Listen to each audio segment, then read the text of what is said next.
So this one, turning red. Check it, check it, check it. Turning red, red, red, red.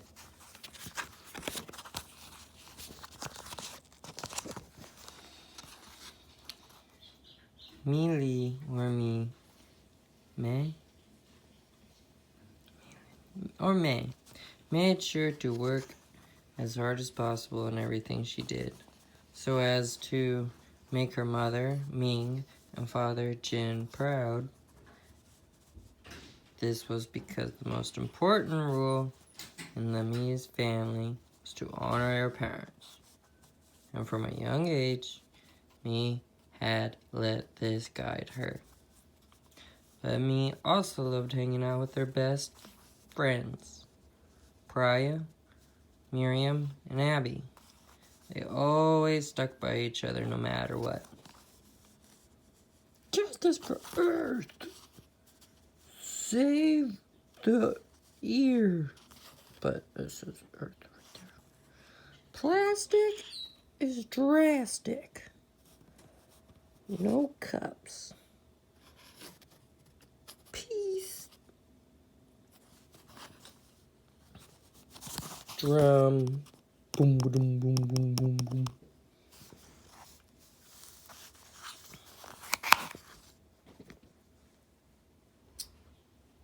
As much as Mi enjoyed spending time with her friends, she also had responsibilities at home and couldn't hang around too long after school, even when the cute Daisy Mart worker, Devin, was around, although Mi didn't see the attraction.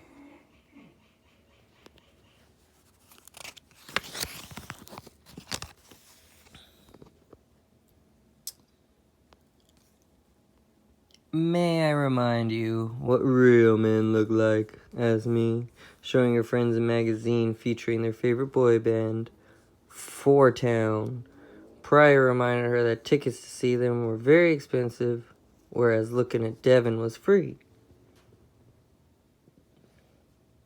Ooh.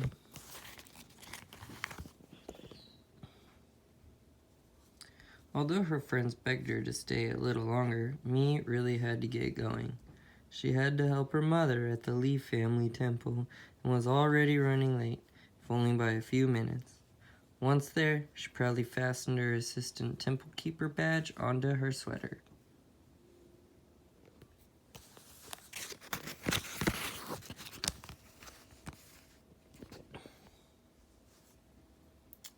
Inside the temple, Mi's mother was fretting over Mi being 10 minutes late. Happy her daughter was okay, the two finally knelt at the temple altar. They thanked Sun Yi, their ancestor, and Red Panda Guardian for protecting and guiding them. That evening, back at home, Mi realized she did find Devin cute and started to sketch pictures of them together.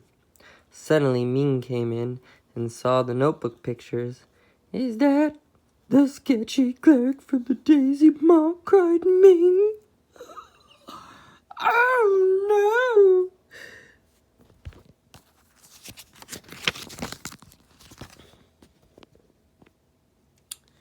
Mi had never been so embarrassed and was all so upset at disappointing her mother. That night, Mi had a lot of nightmares. She was very groggy when she woke the next morning. Mi slowly stumbled into the bathroom, looked in the mirror, and screamed. She turned into a giant red panda. Despite panicking at first, Mi realized staying calm made her human again. With this in mind, Mi made her way to school. Ming, feeling something was up, followed May and tried to get her attention when she was in class. Humiliated, Mi lost control and exploded into the panda. Pink clouds filled the room, and desks and chairs went flying. Ming gasped as she caught sight of Panda May.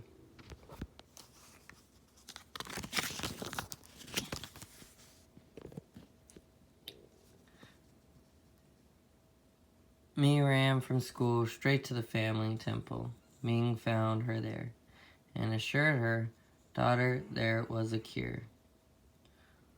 Holding her jade pendant, Ming said, "On the next red moon, you'll undergo a ritual that will seal your red panda spirit into one of these." The next red moon was in a month's time, Ming told May, to keep the panda under control until then. May was feeling overwhelmed by the situation when her friend snuck round to visit. She panicked and puffed into the red panda again. They couldn't see her like this, but when they told her Four Town were coming to the city to perform in concert, Mei couldn't stay away from them. To Mei's surprise, she found her friends' support and love helped her to control the panda within.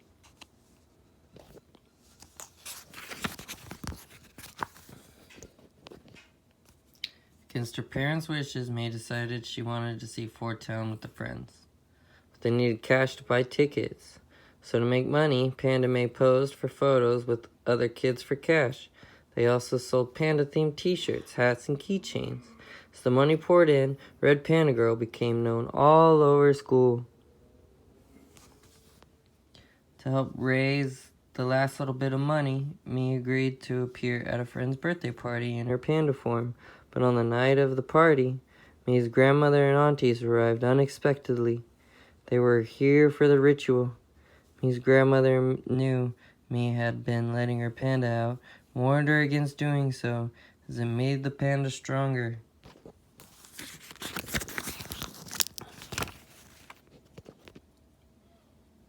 But Mei really wanted to see Four Town with her friends, so she went against her grandmother's advice and appeared at the party as Panda Mei.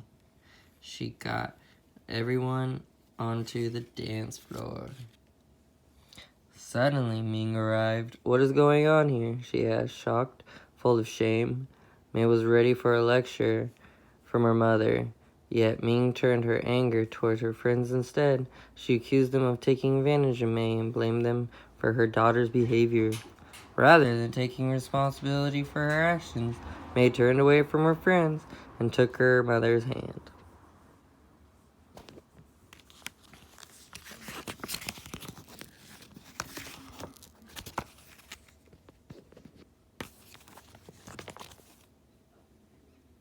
A week later, the same day as the Four Town concert, it was time for the ritual.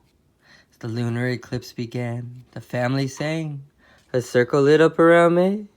This circle was the doorway to the astral realm. Mei floated, and suddenly there was a bright flash of light. Mei found herself alone, standing in front of a mystical mirror. To seal the panda away forever, she began to push through the mirror.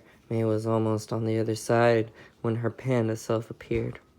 Mei realized the panda was a part of her, and she refused to seal it away. Determined, Mei turned around and went back through the mirror. I'm a panda tumbling.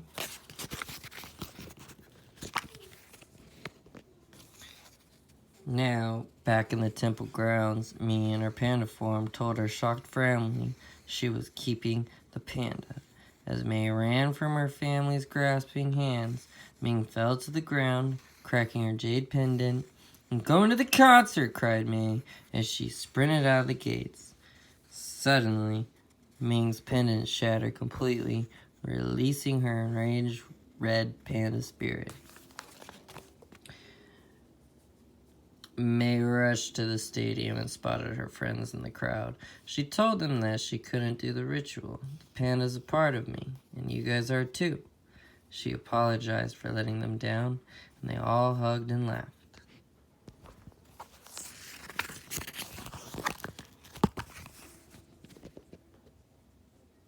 Moments later, an enormous furry face appeared. It was Panda Ming. Mei Mei boomed. The audience ran in terror as Panda Ming climbed into the stadium. Mei's family arrived soon after, ready to perform the ritual again, but this time to save Ming. The family prepared the ritual. Panda May distracted Panda Ming by crashing into her and knocking her to the ground. The family helped move Panda Ming into the circle as everyone sang the ritual song. They floated into the air, and there was a flash of light.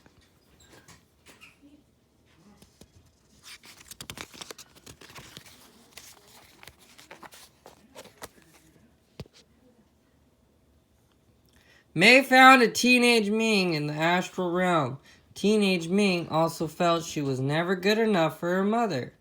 They realized they had something in common. As May led teenage Ming through the clearing, her mother grew to a woman. They met Mi's grandmother, and Ming and Grandma hugged before walking through the mirror. Before she left, Ming turned around and begged Me to change her mind about keeping the panda part of her. But May had made her decision. Ming finally realized her daughter was growing up. Don't hold back for anyone, said Ming. The farther you go, the prouder I'll be.